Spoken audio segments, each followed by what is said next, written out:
Brett, I know you said you don't pay too much attention to what's happening in the media, but that said, do you feel a little under siege by what's happening at the moment? I think when you just look at the win-loss, I think you, as a coach, I think that gets to you. There's no doubt about it. Where we set our standards and what we wanted to achieve, to lose that many games in a row, I think you sort of, how can we turn this around? Yes, we are in a form slump. Some of our games have been really encouraging against really good opposition, Geelong and West Coast, but our performance last week, I thought we had patches where we played some good football, but I suppose that first quarter, with the ball in hand, we were pretty good. Without the ball, we weren't so good, and that's something that we'll focus on this week against Collingwood. And then did the doubts creep in, I suppose, about how things are travelling? I know. I think anyone that has been involved in football or in sport and that, you have, I suppose, you have moments where you are challenged, and this is part of the game. I think the best form of leadership is not when you're going well; it's when you're not going so well, and people can. Point the bone at me, and that's fine. I think that's fair enough. I am the person that holds the responsibility of our football club and our team, and this puts me in a spot where I'm challenged, and I suppose you have those moments where you go, are you up for the fight?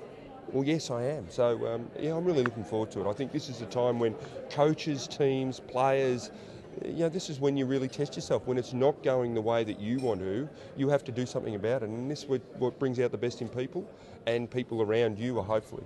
Well, I didn't listen to what station? Stephen Kernahan, he was on 3AW. 3AW. Where's that? AM or FM? Sorry, not your station. Sorry. Yeah. No, I didn't hear the comments. And Stephen, as the president, is entitled to the view, and that's where they sit. I'll just do what I have to do, and I can control what I can, and that's the team this weekend and the players that we have available to select from. So we'll go through that process, we'll pick a team, and this rivalry between these two clubs is something that we should see some raw passion and emotion that comes out in these games. We speak fairly consistently. Stephen's down to training. Most major training sessions he comes down, so he's around the club, so we catch up here and there. So yeah, I just would, I think everyone can, when you're not going so well, is it his fault or the players or the coach and those things. I think it's more about us collectively. It's what we do together. It's that's what football teams are about. It's about doing it all together. We can't ask Chris Judd to come out and get 45 possessions, Eddie Betts to kick 10 goals. We have to do it as a team. And that's what I'm looking forward on the weekend, is about win, lose or draw. I think it's how we play and the way we go about it. And that'll be really critical for us as a group. And it won't be just one man that does something brilliant that wins us the game. It'll be us collectively. And we need a lot of contributors. And that's what good teams are made up.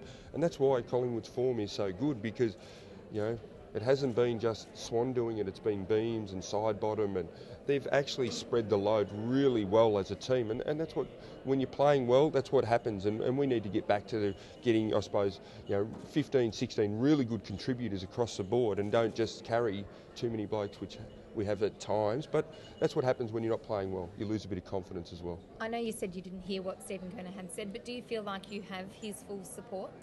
Yeah, well, when I speak to him, it hasn't changed from the start of the year. So unless something's said and I've missed, we've had conversation and that hasn't been brought up. So I feel the backing of Stephen, and we'll just push on and play the games. But I haven't heard anything different. Brett, are the players fatigued at all? Is that not necessarily an excuse, but a factor this season? I suppose our preparation in the build-up is something that I suppose you look at, and from the difference between one season to the next is 10 operations to 19. I suppose you lose a bit of pre-season and things like that. I suppose when you take some personnel you don't look as like you're running as well. We'll take a Mark Murphy out of Carlton's team, or a big centre forward like Jared Waite that can get up and get back and all that. It might make you look a little bit, I suppose, slower or not as powerful in those spots. So I think sometimes it's just personnel than actually just looking fatigued. And sometimes when you've got the ball too, you look a bit quicker than chasing your opponent, and that can happen as well. I speak to people outside the football club on a regular basis, but it's not a weekly thing. It's more of every quarter of the year you'd catch up and grab some thoughts and things like that. So, it does. I think sometimes, I speak to Braddles a fair bit. We're really close, and other people as well. But, I speak to him a lot, more regularly because we're mates, and he flogs me at tennis when we get the opportunity to play. So that's where he gets another shot at me over that. He could run faster than me and beats me at tennis as well. So, but no, personally, I have a chat with people outside of footy.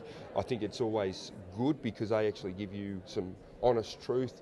They look from a different part. They're not in the bubble every day. So I think that's really important as well. Matthew Cruiser appears to be playing under a bit of duress at the moment. How's he doing? It seems to be quite brave that he's out there. Yeah, his form hasn't been, what we expect from Matthew. He's been down a little bit, and we're going to give him some different challenges this week, and I think he's really looking forward to it. He's trained really well. I suppose in the build-up, we had before the break we had 4 games in 18 days, and when someone's gone through what he has missed a fair bit of regular training, as some of our other boys. So that was something that now we're back into more the 7-day schedule. That allows him to train, get more continuity being on the track, get the ball in his hand, those types of things. And they're only little things, but they sort of add up a little bit for some of the personnel that you have on your list, because they like that. He's a workhorse. Leave him off the track, you lose a little bit of touch and those things. He just needed that, and he's trained really well, and he'll do all our sessions going forward. We get Simon White, Levi Casbolt and Marcus Davies, who they'll be back at VFL level, but they've missed 10 weeks really. Mark Murphy is a big show to play next week, but he's missed a lot of football. But how we use him, and that would be something that will, I suppose, challenge the match committee. But I'd like to put his name across for next week on the board. Jared's a couple of weeks. We have the debate with Jared. How many games does he need to get back? How fair is it to put him at senior level? Does he need to play VFL? So we might get some players back, but the big question before was about their fitness and things like that. We'll have to take that into account, and how we use those players will be pretty important. The news on Murphy, is that a bit better than what you perhaps would have expected? He's obviously dotted the I's and crossed the T's. Yeah, he has. He's got to get through next week and do everything, which is really, I suppose, for the coaching group, and for the Paul Williams and Mark Riley there, to think that Murphy will be back so quickly is great news for us as a match committee. It's sort of a bit like the Carrazzo one that sort of came back a week or two early, and the way he performed when he got back was outstanding. So it's really good news. No, it might mean just the way he plays. We might try and tinker with that a little bit, and throw a couple of challenges his way. But he's one of the great kids that I've been involved to coach. He's if you want to go to war with someone and go to battle with someone, Matthew Cruiser, and the way he goes about his football and his effort that he puts in is outstanding. So I'll throw a few challenges his way, and I think he'll respond really well. He's going okay. He's responded to rehab during the week, and he trained yesterday. He didn't do everything from a physical point of view, but he did all the training. He was out there for the whole time. So we'll test him on Thursday. He looks like he'll get up, which would be great, but we'll have to wait and see there. Well, Curno's been in really good form. Another 30, I think he had 35. Collins had roughly about 30 or 32. Lucas had 32, which is great for Kane, and especially the week that he had, he was under enormous duress to even play at VFL level, so he did a great job to do that. Thornton kicked 4. So there's a few blokes that have responded really well to, I suppose, the coach asking for a lift at that level and put a bit of pressure on the boys up there. So there's a couple around the edges. He could. I suppose the big one is where does it fit within Watson and Jamison? If Jamison gets up, would it be handy to have Brett in the team and use him at both ends? That might be something that we could use, but we'll wait and see.